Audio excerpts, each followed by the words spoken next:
বিএনপির কিছু কিছু নেতাকর্মী মনে করতেছে আমি বিএনপির শত্রু হয়েছি।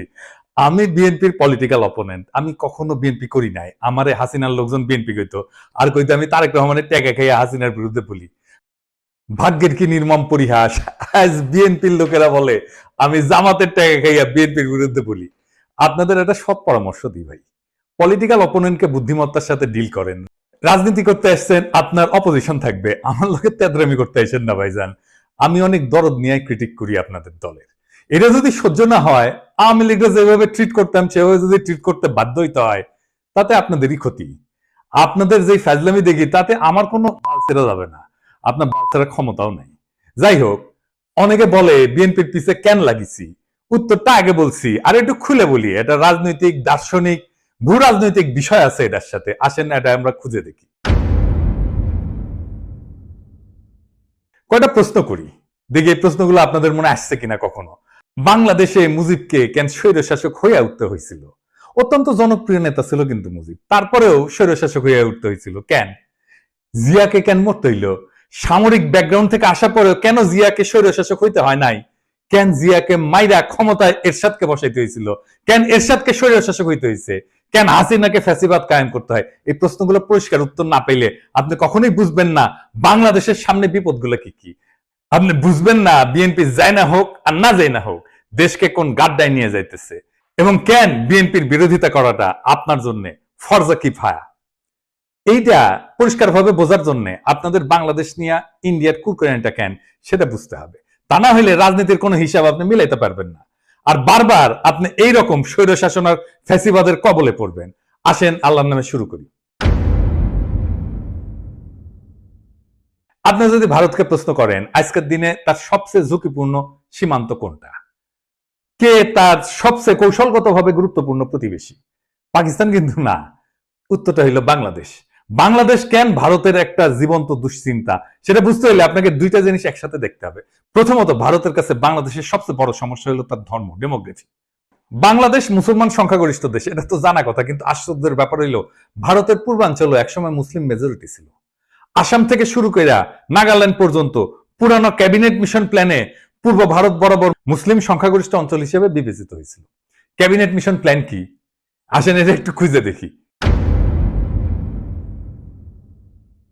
ক্যাবিনেট মিশন প্ল্যান হচ্ছে 1946 সালে ব্রিটিশ সরকার প্রস্তাবিত একটা সাংবিধানিক পরিকল্পনা, যা ভারত উপমহাদেশের রাজনৈতিক ভবিষ্যৎ নির্ধারণের জন্য গৃহীত হয়। এই পরিকল্পনার মূল উদ্দেশ্য ছিল ভারতকে একটা ফেডারেল কাঠামোর অধীনে ঐক্যবদ্ধ রাখা, যেখানে প্রদেশগুলা ধর্মীয় সংখ্যাগরিষ্ঠতার ভিত্তিতে তিনটা গ্রুপে বিভক্ত করা হয়েছিল। গ্রুপে ছিল হিন্দু সংখ্যাগরিষ্ঠ প্রদেশগুলা, যেমন ধরেন মাদ্রাজ, বোম্বে, ইউনাইটেড প্রভিন্স, মানে বর্তমানে যেটা উত্তরপ্রদেশ, বিহার, সেন্ট্রাল প্রভিন্স ইত্যাদি। দুই নাম্বার গ্রুপ হচ্ছে মুসলিম সংখ্যাগরিষ্ঠ পশ্চিমাঞ্চলীয় প্রদেশসমূহ, যেটা নিয়ে আসলে পশ্চিম পাকিস্তান হয়েছে, যেমন পাঞ্জাব, চীন, বেলুচিস্তান, উত্তর পশ্চিম সীমান্ত প্রদেশ ইত্যাদি। আর তিন নাম্বার গ্রুপ হচ্ছে যেটা বাংলাদেশ হয়েছে আজকে, মুসলিম সংখ্যাগরিষ্ঠ পূর্বাঞ্চলীয় দেশ, যেমন বাংলা, আসাম। আসামের মধ্যে হাতছাড়া হয়ে গেছে। ম্যাপে যে সাদা সাদা অংশগুলো দেখতেছেন না, ওইগুলো বলা হইতো প্রিন্সলি স্টেট, মানে রাজা ছিল। এটা দেখায় দেন, সেই রাজ্যগুলোতে সবগুলো কিন্তু ইন্ডিয়া পরে খাইয়ে ফেলিছে।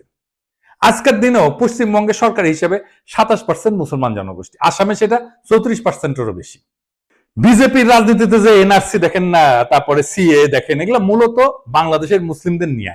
মুখে বলা হয় পাকিস্তানি বা আফগানদের কথা, কিন্তু ভিতরে ভিতরে ভয়টা হইলো বাংলাদেশের 17 কোটি মুসলমানদের কয়েক শতাংশ যদি চলাচল শুরু করে বর্ডার ক্রস করে, তাহলে গোটা অঞ্চলটার ডেমোগ্রাফি বদলায় যাবে। এই ভয় থেকে সিএ, এনআরসি আসামে শুরু হয়, পরে ছড়ায় পরে গোটা ভারতে। সে মনে করে বাংলাদেশের মুসলমানরা ভারতে ঢুকে এই অঞ্চলগুলোকে যদি মুসলমান প্রধান বানায় ফেলে, তাহলে তো সেই রাজ্যগুলোকে রাখতে পারবে না তারা। তো এই ডট থেকে ভারত কি করে, সে 4000 কিলোমিটার এক কাঁটাতারের বেড়া বানায়। এটা পৃথিবীর সবচেয়ে দীর্ঘ সীমান্ত বেষ্টনী, এবং এইটারে সে দুনিয়ার সবচেয়ে সহিংস বর্ডার বানাইছে। প্রত্যেক মাসে 2-3 জন বাংলাদেশি নিহত হয়। ভারতীয়রা গরু খায় না, বাংলাদেশিরা গরু ভালোবাসে, এই গরু বাণিজ্যেই ঝরে প্রাণ। ঘটনা হচ্ছে এই গুলিতে ইন্ডিয়ার কোন নাগরিক আজ পর্যন্ত সীমান্তে মারা যায় না।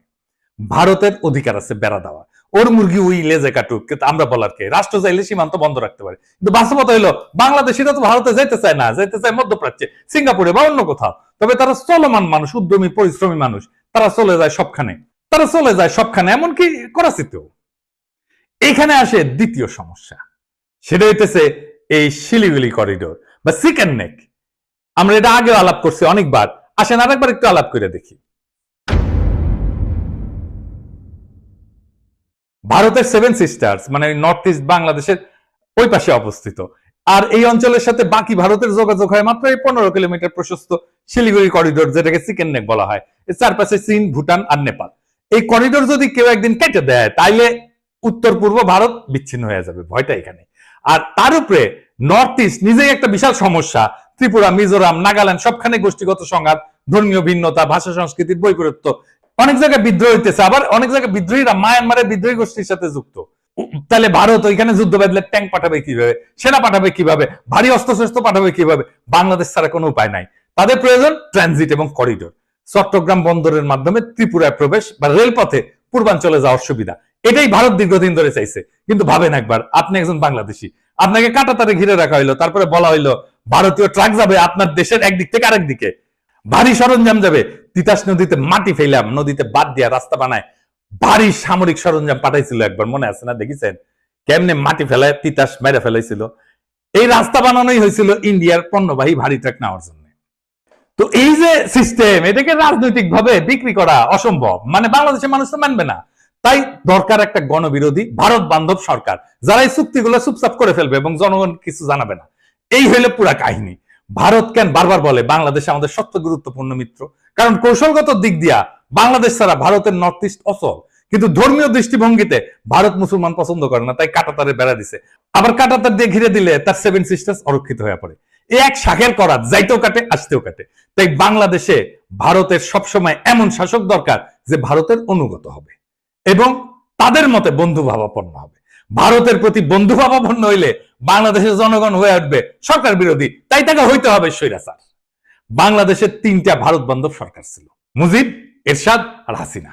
3টাই স্বৈর শাসক।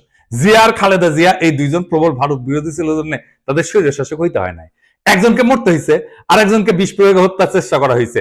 আমি প্রমাণ সহ এপিসোড করেছিলাম, খালেদা জিয়াকে বিষ প্রয়োগ করা হইতেছে, দেখে নিয়েন যদি দেখে না থাকেন। তাইলে এই যে মির্জা ফখরুল যে বলে ভারত বন্ধু দেশ, এটা শুনেন কি বলে। ভারত আমাদের প্রতিবেশী, সবচেয়ে বড় প্রতিবেশী, আমাদের বন্ধু। আমাদের যুদ্ধের সময় 1971 যুদ্ধের সময় আমাদের সহযোগিতা করেছিল। আমরা ভারতের কাছে সবসময় প্রত্যাশা করি যে ভারত বাংলাদেশের মানুষের পাশে দাঁড়াবে। শুনেছেন তো? আর এই যে আমরা যে অভিযোগ করি যে বিএনপির সাথে ইন্ডিয়া সিস্টেম করেছে, এই সিস্টেম যদি কইরা থাকে তাইলে তো বিএনপি স্বৈরাচার হয়ে উঠবে। বাংলাদেশের স্বৈরাচার হয়ে ওঠার সব শাসক ধ্বংস হয়েছে। বিএনপির নেতা কর্মীদের বলতেছি, আপনারা কি চান বিএনপি ধ্বংস হয়ে যাক? আমরা রাতারাতি বিএনপির মতো একটা দল তৈরি করতে পারবো, তাইলে ক্ষতি কার হবে? বিএনপির হবে নাকি বাংলাদেশের হবে? আজকের এপিসোড দেখার পরেও যদি আমাদের বিএনপি শত্রু বলে মনে হয়, তাহলে কিছু বলার নাই। নিজের ঘুম নিজে মারতে চাইলে কেউ তারা ঠেকাইতে পারবে না। তাই যারা এখন ঘুমায় আছেন তারা জানা রাখেন, আপনার ঘুমের দাম ভারত ঠিকই বুঝে নিচ্ছে। আপনার ভূখণ্ড ব্যবহার করে, আপনার নদী হত্যা করে, আপনার ভবিষ্যৎ বন্ধক রেখা, আপনার গণতন্ত্রকে লাশ বানায়, তারা আগ্রাসনকে সৌহার্দ্য বলে চালাই দিচ্ছে। আর আপনি একটা দলকে বাঁচাতে গিয়ে পুরা জাতিকে খাদের দিকে ঠেলে দিতেছেন। বিএনপি যদি আবারও এই খেলা না বোঝে, যদি তার নেতৃত্ব আবারও ভারতের পায়ের দিকে মুখ করে বসে থাকে, তাহলে মনে রাখবেন স্বৈরতন্ত্র কারো আপন হয় না। আপনি ভারতকে বন্ধু পাবেন, ভুল করেন না। ভারত কখনো বন্ধুত্ব চায় না, সে দাসত্ব চায়, করিডোর চায়, চুপচাপ মাথা নত করা সরকার চায়। আপনি যদি আজও সেই স্বপ্নে ভাসেন যে ভারত আপনার পাশে দাঁড়াবে, তাইলে আপনি ইতিহাস পড়েন নাই, রাজনীতি বোঝেন নাই, স্বাধীনতা মানে জানেন না। এখনো সময় আছে, সোজা হয়ে দাঁড়ান, আপোষের রাজনীতি ছুঁড়ে ফেলে দেন। যারা আপনার সমালোচনা করতেছে তাদের ভয় করেন না, বিবেকটা বরং আপনার জাগ্রত করেন। কারণ আজকের দিনে সত্য বলা মানে বিদ্রোহ করা, আর এই বিদ্রোহী যদি শেষ আশ্রয় হয়, তবে আমি গর্ব করে বলি ইনকিলাব জিন্দাবাদ।